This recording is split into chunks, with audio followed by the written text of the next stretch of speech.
नमस्कार, मी निधी खेर. कोकण न्यूज एक्सप्रेसमध्ये तुमचं खूप खूप स्वागत आहे. सगळ्यांना नवरात्रीच्या खूप शुभेच्छा. नवरात्र म्हणजे स्त्री शक्तीचा आदर, स्त्री शक्तीचा जागर.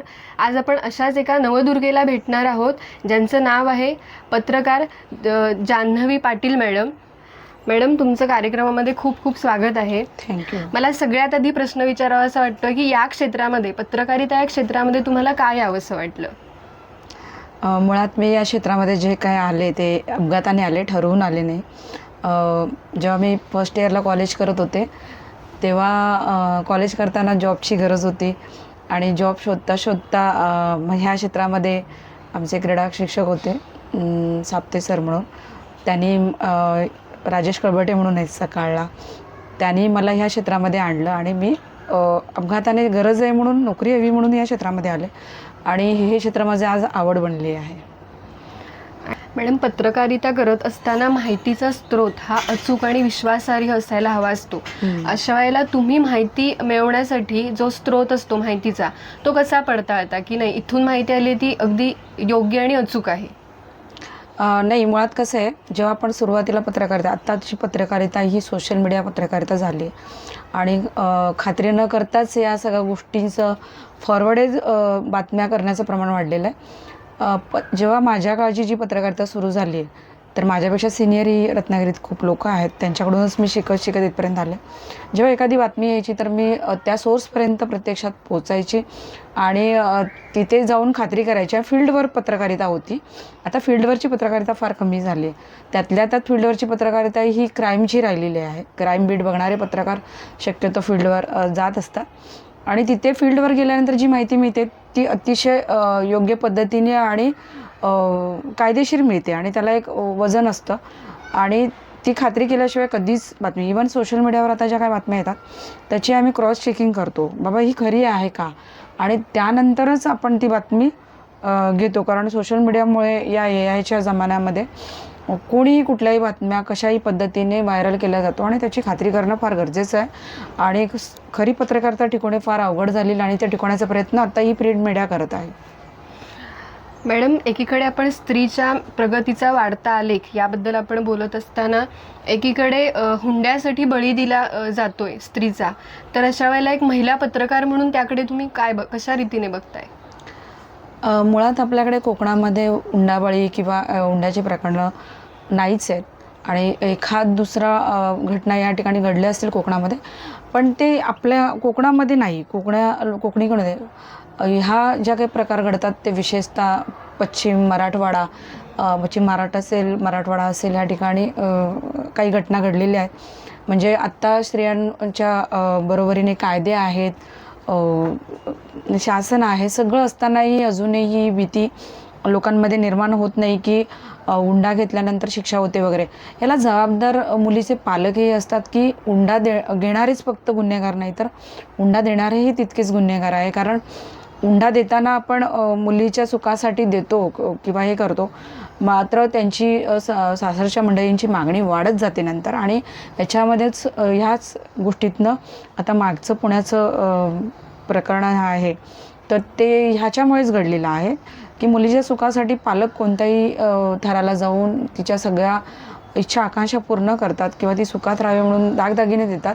हे दागदागिने देणं, स्वखुशीने देणंसुद्धा हा मोठा गुन्हा आहे. कारण त्या सासरची मंडळी तीच अपेक्षा वारंवार करत राहतात आणि याच्यातनं हुंडाबळीचे केसेस घडतात आणि ते होऊ नये तर यासाठी मुलीच्या पालकांनी पुढाकार घेणं गरजेचं आहे.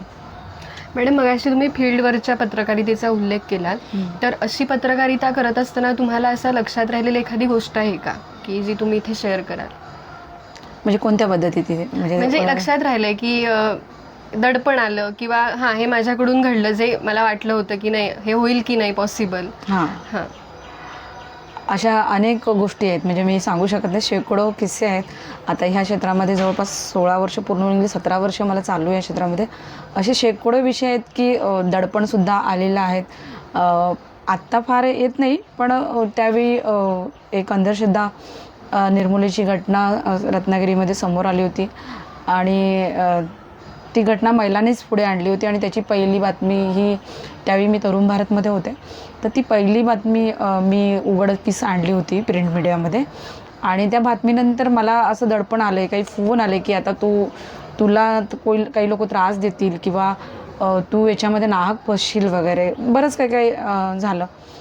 तर तो माझ्यासाठी एक फार वेगळा अनुभव होता, कारण महिलांचा विषय होता की महिलांना मुलं होण्यासाठी एक बुवाकडे जावं लागत होतं आणि त्या बाबाकडून त्या महिलांचा एक लैंगिक छळ होत होता आणि ते ग्रामीण भागातल्या महिलांना काही लक्षात येत नव्हतं आणि अशावेळी ते प्रकरण समाजासमोर आणणं आणि ते ठोस पुरावा नसताना आणणं फार जिकरीचा विषय होता. आणि तरीसुद्धा त्या विषयात मी हात घातला होता, कारण माझ्याकडे जी माहिती होती ती अगदी कन्फर्म सोर्सनी बातमी होती. त्यामुळे माझ्या संपादकानेही तितकंच मला सपोर्ट केला आणि ती बातमी आम्ही व्हायरल केली. आणि त्याच्यानंतर मला एक दोन असे म्हणजे धमकी सारखंच फोन आले की नंतर बघून घेईन तुला वगैरे. पण त्यानंतर मग मला माझ्यामध्ये एक डेअरिंग आली की बाबा आपण चांगलं काहीतरी केलं आहे आणि पोलीस प्रशासन सोबत आहे, अंधश्रद्धा निर्मूलन समिती माझ्यासोबत होती आणि ते प्रकरण आम्ही मार्गीच लावल्यामुळे त्याचं मुळासकट इथे रत्नागिरीतलं ते नष्ट करण्यात आलं. जो कोणी बुवा होता त्याला जेल झाली आणि हे प्रकरण मार्गी लावलं. असे अनेक किस्से आहेत की जेव्हा दडपण आहे. एकदा माझ्याकडून एक चूकसुद्धा झाली होती, नाव चुकलं होतं बातमीमध्ये आणि ती सगळी लोकं ऑफिसमध्ये आली होती माझ्या. म्हणजे ती प्रिंटिंग मिस्टेक होती, पण त्यांना आपण सांगू शकत नाही की ही प्रिंटिंग मिस्टेक आहे. आणि त्यावेळी पण मी फार थोडेसे हे झाले होते, पण नंतर मग मी ठरवलं की फेस करायचं. मग मी त्यांना सांगितलं की बाबा चुकून झालेली आहे. आणि कधी कधी पत्रकारांच्या स्वभावावर पण डिपेंड असतं, आपण समोरच्या व्यक्तींना कशा प्रकारे हँडल करतो. आणि मी ते चांगल्या प्रकारे हँडल केलं होतं. आणि माझं बोलणं बघून आणि एक म्हणतो ना आपल्या स्त्रियांमध्ये एक क्षमाशीलता असते किंवा माफी मागण्याची एक मोठेपणासुद्धा आपल्या स्त्रियांमध्ये असतो. तर ते मी त्यांना सांगितलं की सॉरी, नेक्स्ट टाईम होणार नाही. माझं एवढंच बोलणं ऐकून ते शांत झाले. पण मी त्यावेळी पण थोडंसं दडपणाखाली आले होते. आत्ताची पत्रकारिता ही दडपणाखालीच चाललेली आहे, मुक्त पत्रकारिता चाललीच नाही आहे असं मला वाटतं. मॅडम, आत्ता तुम्ही सांगितलं की दडपणाखाली काही वेळेला पत्रकारिता मला करायला लागली किंवा धमक्या आल्या, तर अशामध्ये असा एखादा क्षण होता का की ज्यामुळे प्रोत्साहनही मिळालं पत्रकारिता करताना, की जो आठवणीत राहतो कायम?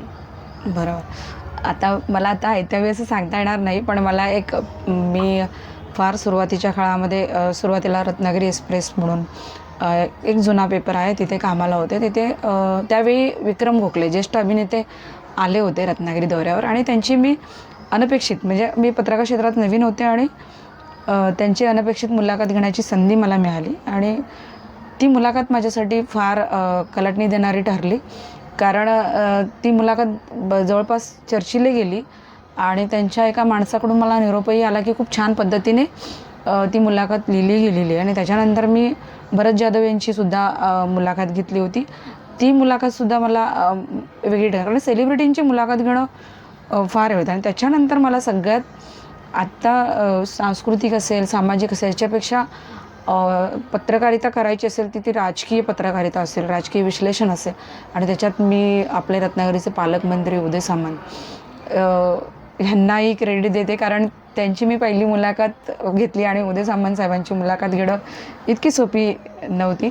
आणि साहेबांनी ती मुलाखत घेण्यास मला परवानगी दिली आणि ती मुलाखत मी म्हणजे निवडणुकीच्या काळात घेतली होती. आणि ती मुलाखत इतकी छान झाली की बाबा आपण एखाद्या कॅबिनेट मंत्र्यांची मुलाखत घेतो आणि साहेबही तितक्याच शैलीमध्ये तितक्याच दिमाखात पद्धतीने उत्तरं देत होते.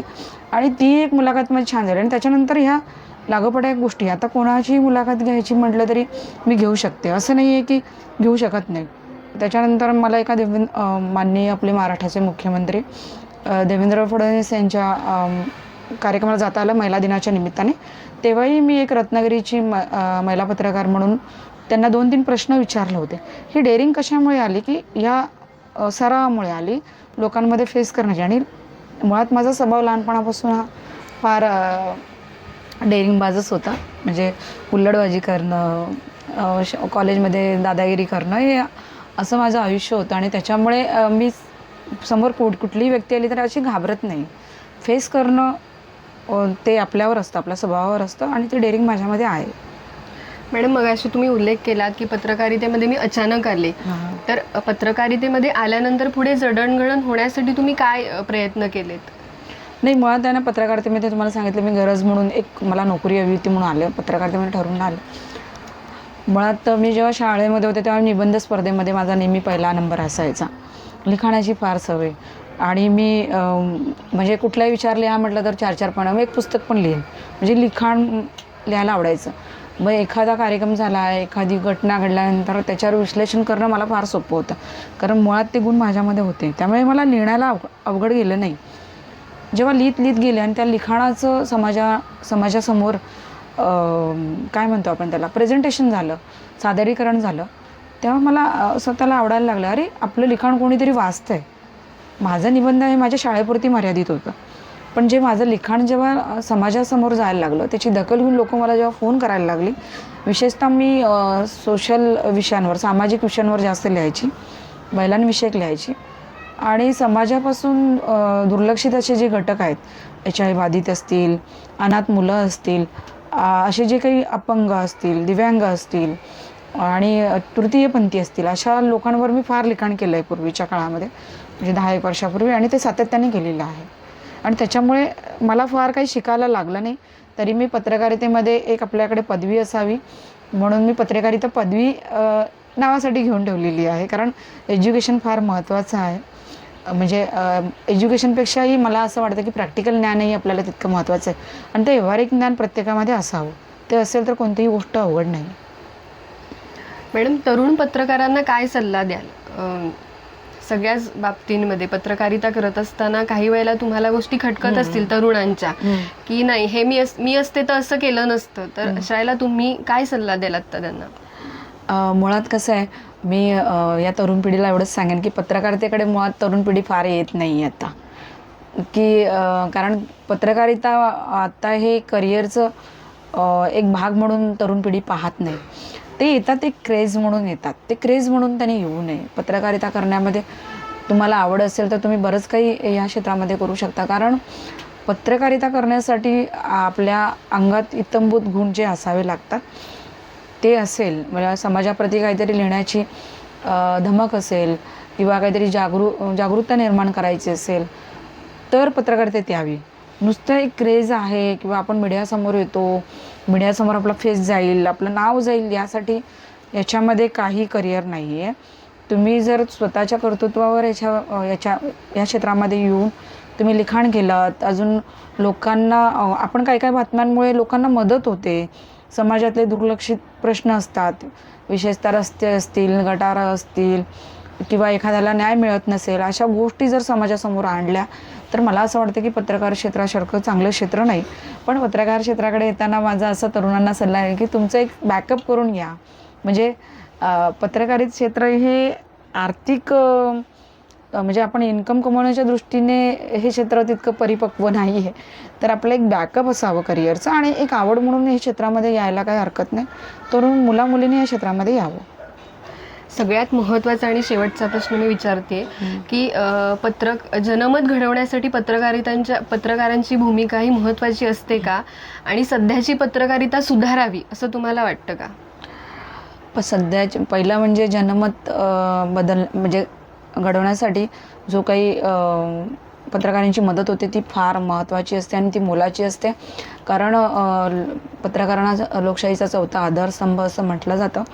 जेव्हा पत्रकारांनी आवाज उठवला आहे तेव्हा त्याची दखल अगदी सरकारने सुद्धा घेतलेली आणि ती घ्यावी लागते, कारण त्याच्यामुळेच आज समाजामध्ये इतके बदल होतात. अलीकडे पत्रकारितेकडे बघण्याचा दृष्टिकोन जरी समाजाचा बदलतो, विशेषतः निगेटिव्ह होतो, त्याची कारणंही तशी असली तरी पत्रकारितेमधून समाजामध्ये, आज देशामध्ये, जगामध्ये जे काही घडामोडी घडत आहेत ते पत्रकारिता क्षेत्रामधूनच समोर येत आहेत. आज कानाकोपऱ्यात ही गोष्ट घडली, ती गोष्ट घडली म्हणून जे समाजापर्यंत आणले जातं ते पत्रकारितेमुळे आणलं जातं. मागे आत्ता बदलापूरला जी घटना घडली, एका छोट्याच्या शाळकरी मुलीवर जो लैंगिक अत्याचार झाला, ती घटना एका महिला पत्रकारानेच समोर येऊन हे केलं होतं आणि ते प्रकरण पुढे आलं. तिला धमकीसुद्धा आली होती. सांगायचं हेतू की हे पत्रकारातच या घटना समोर आणतात आणि पत्रकारितेमुळेच या घटनांवर न्याय मिळते. आणि तुम्ही शेवटचा प्रश्न काय म्हणालात की सध्याची पत्रकारिता सुधारावी असं तुम्हाला वाटतं यावर का? बोलण्या इतकी मी मोठी नाही झाली आहे. फक्त मी माझी पत्रकारिता कशा पद्धतीने सुधारता येईल या दृष्टीने प्रयत्न करेन. कारण ह्या विषयावर बोलणं फार व्यापक आहे आणि त्याच्यावर बोलण्या इतकी मी मोठी नाही आहे. मी एवढंच सांगेन की माझ्यापासून सुरुवात करेन की बाबा पत्रकारिता करताना आपल्यामुळे कोणाचं नुकसान होऊ नये, आपल्यामुळे चुकून कोणाची बदनामी होऊ नये याची दखल मी घेऊन काम करेन. आणि जाता जाता मला एक छोटासा किस्सा सांगायचा की मी या क्षेत्रात येताना टप्प्याटप्प्याने इथपर्यंत आले. ह्याच्यामध्ये टप्प्याटप्प्याने येताना केवळ माझं नाव माझ्या कामामुळे झालेलं नाही आहे. मला हे सगळं करताना मला माझ्या अगदी कॅरेक्टरपर्यंत बोट दाखवण्यात आलेले आहे आणि इतकं सगळं सहन करून इथपर्यंत आलेलं आहे. म्हणजे पत्रकारिता करणं पण इतकी सोपी नाही. जेव्हा एक महिला संपादिका म्हणून मी आता काम करते, हे करताना इतकं सोपं नव्हतं. आणि तेव्हा याच्यात सगळ्यात महत्त्वाचं म्हणजे माझी फॅमिली, माझे मिस्टर असतील, माझा लेक असेल, माझे सासूसरे, माझे आईवडील आणि विशेषतः म्हणजे पुढारीचे आमचे मालक आदरणीय पद्मश्री प्रतापसिंह जाधव सर यांनी जो मला फीडबॅक म्हणजे जो बॅकग्राऊंड दिला आहे, जो सपोर्ट दिला आहे, ते फार महत्त्वाचं आहे. माझे इथले सर्व पत्रकार मित्र मैत्रिणी सहकारी ह्या सगळ्यांचा जो मला सपोर्ट आहे त्याच्यामुळे इथपर्यंत आले. नाहीतर लोक कुठल्याही क्षेत्रात तुम्ही महिला गेलात तरी, आता तुम्ही नवदुर्गा म्हणून हे काही जो काही उपक्रम करताय त्याचं मी कौतुक करते. विशेषतः या चॅनलचे संपादक तन्मय दातेचं मी कौतुक करेन. कारण ठीक आहे तुम्ही एक व्यासपीठ मिळवून देताय, पण महिला आज जरी किती पुढे आल्या तरी म्हणजे एखादी महिला पुढे गेल्यानंतर तिच्या कॅरेक्टरकडे काही मिळालं नाही की तिच्या कॅरेक्टरकडे बोट दाखवून तिची बदनामी सोशल मीडियावर करण्याचा प्रयत्न विकृत लोकांकडून केला जातो.